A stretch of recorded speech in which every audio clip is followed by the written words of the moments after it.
My wife kissed me on the cheek on a Tuesday morning, told me she'd be back before dinner, and drove away with a cardboard box on the passenger seat she said was donations for the church rummage sale. 3 hours later, her sister called my cell and said, "Trevor, Catherine's been in an accident. She's at Sunnybrook. And I don't know how to say this, but there was a man with her in the car. Nobody knows who he is." Nobody knows who he is. I stood in the parking garage at work in downtown Toronto for probably 20 seconds after she hung up, just holding the phone against my ear listening to nothing, and then something collapsed inside me, not all at once, but in the way a building gives out when the supports go at the bottom. Slow, then catastrophic. Because Catherine had told me she was running errands alone, she hadn't mentioned any man, there was no man in the story she'd given me that morning, and I had spent 6 months, watching my wife of 11 years drift further and further behind something I couldn't see or name, pulling back in ways that felt deliberate, and I had been afraid of exactly this. Afraid, and trying not to be. And now her sister's voice was confirming every suspicion I'd buried and tried to dismiss as paranoia. I drove to Sunnybrook with one hand on the wheel and one hand pressed flat against my sternum like I could hold something in place. I want to be honest about that drive because I'm not proud of a single minute of it. I was afraid for her, genuinely terrified, but underneath the fear was something uglier.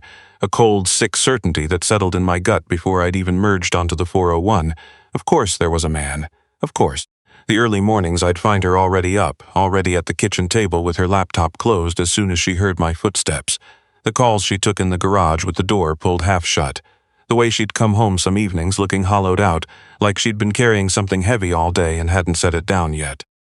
My mind had been building a case for months without my permission, and now her sister had handed it a verdict. I drove too fast and spent most of it doing the kind of mental arithmetic a man does when he thinks his marriage is ending. 11 years, the house in Leslieville we'd bought together, the one where Catherine had teared up at the open house because it had a big kitchen and a yard with actual soil in it, not just gravel, our retirement savings which we'd consolidated into a joint RRSP plan 6 months ago. 6 months ago. Had she been pulling away even then? Was the consolidation some kind of cover? Was I about to find out that she'd been planning this while I signed paperwork that put everything together? That's how far gone I was. My wife was in an emergency room, possibly badly hurt, and part of my brain was already calculating what a division of assets looks like in Ontario. And underneath all of it, the cold arithmetic, the suspicion, the ugly rehearsal, was grief. Because even furious, even certain she'd been lying to me, I still loved her. The thought of losing her was something I couldn't look at directly. That's what fear does. It makes you furious and heartbroken and terrified simultaneously, and all of it feels like truth even when none of it is based on a single confirmed fact. I got to Sunnybrook and the desk sent me to a waiting area and a nurse told me Catherine was conscious and stable and being assessed. And then a police officer, young, calm, the kind of calm that means he's had training in delivering bad news softly, came over and asked if we could speak privately.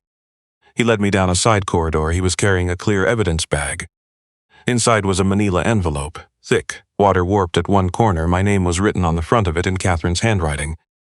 The officer told me they'd found it on the passenger seat and that Catherine had apparently been holding it against her chest when the car went off the road. They weren't certain yet what had caused the accident, whether it was a distraction, a medical event, or whether another vehicle had hit them and kept going. He was watching me carefully when he said that last part. He asked if I knew what the envelope contained. I told him I had no idea. He asked if he could open it with me present. I said yes, and I watched him cut the evidence seal, and I braced myself.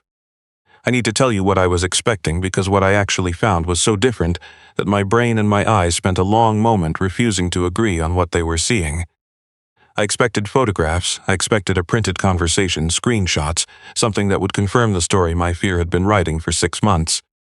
What I actually saw was financial documents, dense, organized, professionally tabbed, a cover page with the letterhead of a forensic accounting firm out of Waterloo, a summary letter, spreadsheets I couldn't immediately parse, and underneath all of it a smaller sealed envelope with my name on it again, same handwriting.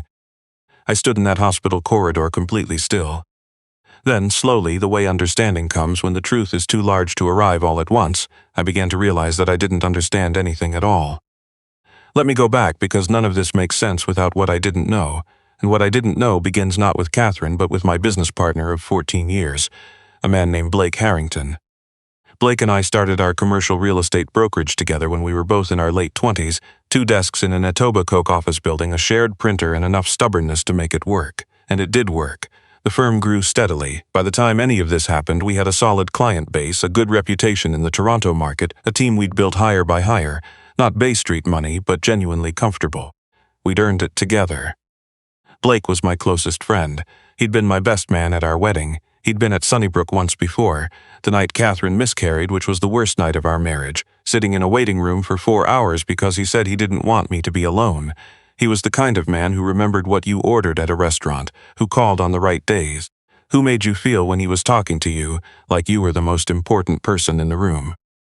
I trusted him the way you trust the ground under your feet, without thinking about it, because it had always been solid. I was wrong about the ground. Now let me tell you about Catherine, because I need you to understand who she actually is before I tell you what she did, and before I tell you what I chose to believe instead of seeing it.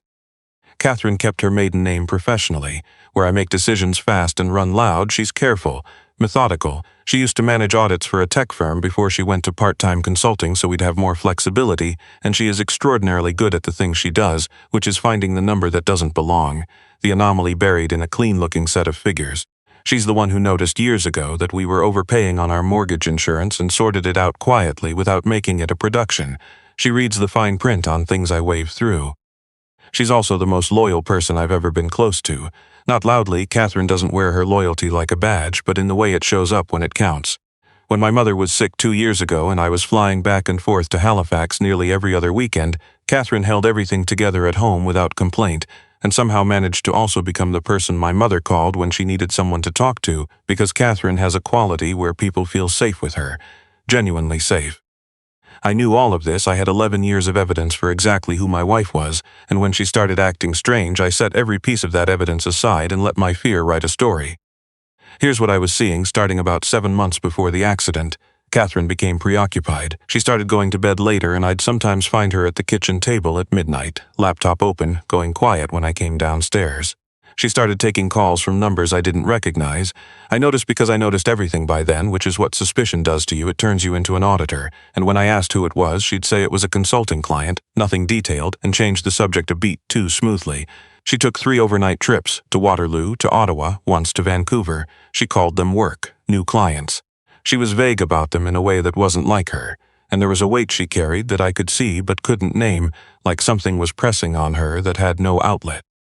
I asked her twice if everything was okay. She said yes. She said she was stressed about a project. She said not to worry.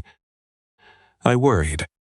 And the story I told myself, slowly, in the way fear constructs things in the dark where you can't quite see what's being built, was the obvious one, the ugly, ancient one, a woman who pulls away, who takes calls in another room, who has business in other cities she won't explain in any real detail. My mind supplied the conclusion without being asked and then spent 6 months collecting evidence for it. I never confronted her, not once. Part of me said that was fairness. I didn't want to accuse her unfairly. But the honest part knows that I was afraid of the answer. So I let the suspicion sit in me for half a year, a stone in the chest, coloring every quiet dinner, every unanswered text, every night she was still up when I came to bed. And then her sister called from a hospital parking lot, and the stone became a landslide. Standing in that corridor with a forensic accountant's report in my hands, I was still trying to make the old story fit, and then I saw the name on the cover page. Blake Harrington. The officer gave me a moment. Then he said quietly that maybe I should read the personal letter before he explained anything further. I sat down against the wall. My hands weren't steady. I opened the smaller envelope, the one addressed to me in Catherine's handwriting, and I read what she'd written. She'd dated it 3 days earlier. Trevor, if you're reading this the way I hoped, I'm right there with you, and we'll talk through all of it together. But if something went wrong, then I need you to know the truth before anything else. I know I've been distant, I know I've been vague, and I know you've been hurt by it even though you haven't said so because I know you. I'm sorry for the worry, I'm sorry for the distance. It wasn't what I wanted. Here is what I've been doing. 7 months ago I was reviewing some personal financial records. You know how I am, and I noticed something in the business quarterly statements that didn't add up. Small, easily explainable, but it stayed with me, so I looked more carefully, and I found more, and I realized what I was looking at wasn't a clerical error, it was a pattern, and the pattern had a name, and the name was Blake. He's been taking money from the business, Trevor, methodically, for at least 3 years, small enough amounts per transaction to blend in, spread across enough line items that you'd need someone specifically looking to find them. I almost missed it myself. Once I saw it, I couldn't stop seeing it. I hired a forensic accountant, a woman named Sasha from my old firm in Waterloo, who I trust completely, and asked her to look at everything. What's in that envelope is her full report. It's thorough, it's airtight. It covers what Blake has taken, and it's significant, Trevor. significant enough that it changes what we thought we had. I've also been working with a lawyer named Priya Mehta. She's familiar with everything. Once the report reaches her and from her to the OSC, Blake is done. And I've already taken steps to legally separate our personal accounts and the TFSA contributions from the business exposure so that when this comes apart, it cannot touch the house or our savings. I didn't tell you because I was afraid of two things. The first was practical. If Blake got wind of the investigation before we were ready, I didn't know how he'd react, and I wasn't willing to put you in that position before everything was locked down. The second reason is harder. You love that man like a brother. 14 years. I've watched you. I know what this is going to cost you. And I wanted to have everything already handled. The case airtight, the protection in place, the lawyer ready to move, before I had to be the one to break your heart about your best friend. I'm sorry I made you feel shut out. Every quiet phone call, every trip, every midnight at the laptop. It was for us. It was always only ever for us. I love you. Read the report. Call Priya. Kath. I don't know how long I sat there. The officer was patient. He didn't rush me. At some point he brought me a coffee in a paper cup, which I held without drinking, and he sat a few feet away and waited. Because every ugly thought I'd carried for 6 months, every time I'd watched her cross the kitchen with her phone and felt the cold knot tighten, every time I'd rehearsed what a separation would look like, every time I'd quietly audited her explanations and found them wanting, wasn't just wrong. It was the exact inverse of the truth. She hadn't been pulling away. She'd been standing between me and something that would have hit me without warning, without preparation, without a single safeguard in place. The distance I'd read as withdrawal was protection. The secrecy I'd resented was love doing hard, unglamorous, frightening work in the dark, alone, without credit, without even being able to explain itself.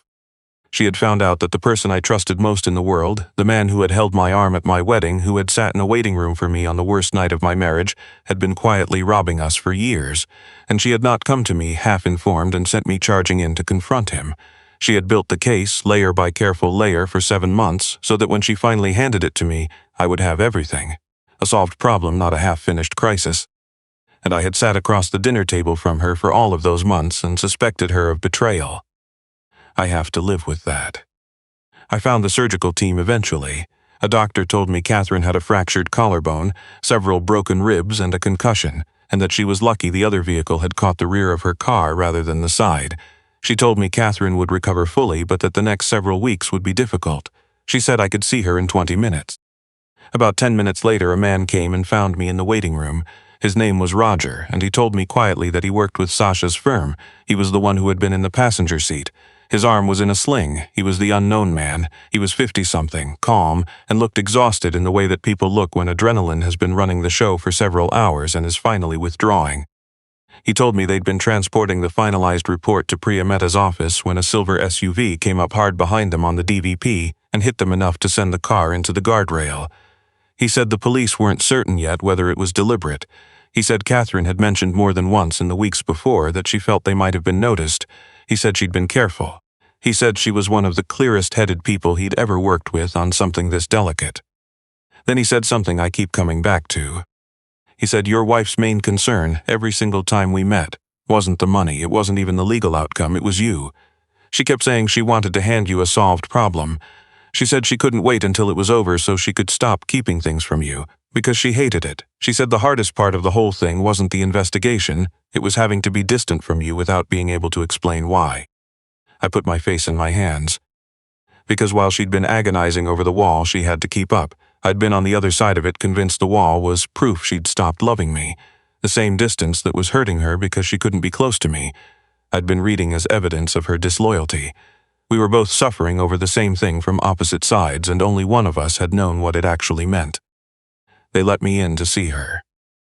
She was in a bed with a monitor on her finger and a brace on her shoulder and a bruise spreading dark across the left side of her face. She looked small and tired. When she saw me come through the door, something moved across her expression, relief, and then worry, and then the look of someone who has been steeling themselves for a conversation they've been dreading. She said before I could speak, Trevor, I know how it looked. Roger being there, me not saying where I was actually going. I crossed the room and sat on the edge of the bed and took her hand as carefully as I could. I said, Kath, stop. She stopped. I said, I read your letter. Something shifted in her face.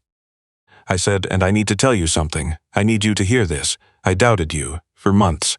I watched you being distant and secretive, and I let myself believe the worst thing I could think of, I never said it out loud, but I believed it, and I let it sit in me, and I am ashamed of that. But I'm telling you because you deserve to know the truth about what was happening on my side of that wall. I doubted you while you were fighting for us. And I'm sorry, I'm so sorry." She was quiet, her fingers tightened gently around mine. Then she said, "How bad did it get?" And I told her, the divorce math on the 401, the suspicion I'd never voiced, the way I'd cross-referenced her explanations in my head without her knowing, the worst of what I'd believed, all of it. She listened without interrupting. When I finished, she looked at me with tired, clear eyes and said, "I left you a silence for 7 months. You filled it with something. I can't blame you for that." And that was the whole reckoning. No accounting of grievances, no anger, no list of things I'd done wrong. Just my wife with a broken collarbone and a bruised face, holding my hand and telling me she couldn't blame me, because that's who Catherine is. That's who she has been every single day of the 11 years I've known her, and I'd let 6 months of fear make me forget it completely. The report went to Priya Mehta's office within 48 hours. From there it went to the Ontario Securities Commission and to the RCMP's Commercial Crime Unit. Blake was arrested 11 days later. I got a call from one of his lawyers the same afternoon, a courtesy call, the kind where someone is measuring how cooperative you intend to be. I was not cooperative. I said what needed to be said, and I ended the call. I saw Blake one more time at a distance outside his lawyer's office. He was coming out as I was going in, 30 feet maybe. He saw me. I saw him. I'd expected rage, or at least the need to say something final, something that landed. What I actually felt was a weightless, bone-deep exhaustion. Because the man who'd been my best man, who'd sat in a hospital waiting room for me, who'd called me his brother 100 times, that man had never existed. I'd been in a 14-year friendship with a performance Blake had built specifically to be trusted, while the real one quietly drained our accounts and covered his tracks. You can't be furious at someone like that the way you're furious at a friend who wrongs you, because he was never actually your friend.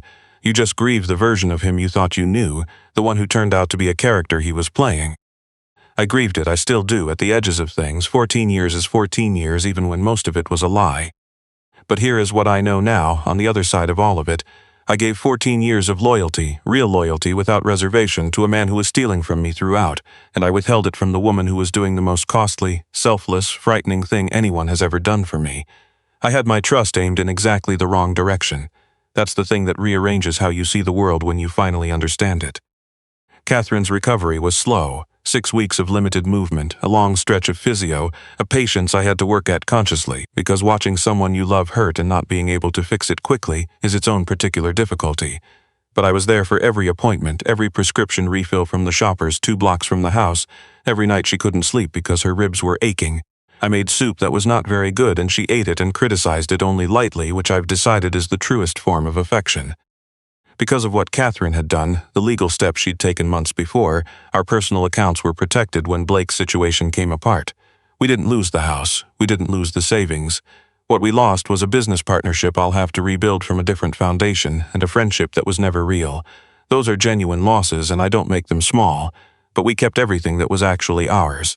She built us a lifeboat before the ship started sinking, and it held. We're closer now than we've been since the early years. Maybe closer than we've ever been. There's something about the worst thing arriving and surviving it together, really surviving it, with the truth all the way out, that strips the distance away completely. The wall is gone. And I understand now what it was for, and she knows I understand, and there are no silences between us wide enough for fear to move into anymore. Here's what I keep coming back to. I watched my wife for 6 months and wrote a story about her. It was a story built entirely out of fear, my assumptions, the ugliest and most available script there is for what a distant spouse must mean, and every piece of evidence I gathered was real. The late nights, the closed doors, the trips, the careful vagueness, all of it was real, and all of it meant something completely different from what I'd decided. The stories we tell ourselves about the people we love feel like truth. They feel like finally seeing clearly. But fear is a terrible narrator. It has an agenda. It works toward the worst possible conclusion, and it will find the evidence it needs and quietly discard the evidence it doesn't, and it will never tell you that's what it's doing. I had 11 years of proof that Catherine was loyal, 11 years of her showing up, keeping her word, loving in the ways that don't make noise but that mean everything, and I threw all of it out in favor of 6 months of behavior I couldn't explain. I let the unexplained override the understood. Before you do the same, before you let fear convict someone whose record deserves better, ask yourself what the full account says. Not just the gaps in front of you, not just the silences that frighten you, the whole history of who they've been, because trust is something you owe to the people who've already earned it. It's a debt, and it falls hardest on the people who've already shown up when it was hard. I nearly defaulted on mine to the person who had done the most to deserve it, and it cost us both something we don't get back. Catherine doesn't hold it against me. She is characteristically more generous about the whole thing than I've earned. She says we both navigated something in the dark, and we both came through it, and the promise going forward is the only one that matters now. No silence is big enough for fear to build in, no burdens carried alone, no stories told without asking first. It's a good promise. I intend to keep it every day I get. So tell me, and I do read these, have you ever had the whole story completely backwards about someone you loved? What happened when the truth finally came in? I'd genuinely like to know. And if there's someone in your life you've been quietly trying in your head, building a case against without saying so, consider that you might not have the whole picture yet. Ask before you convict. The answer might be the last thing you expected. That's all I've got tonight. If this one stayed with you, subscribe and I'll see you at the next one.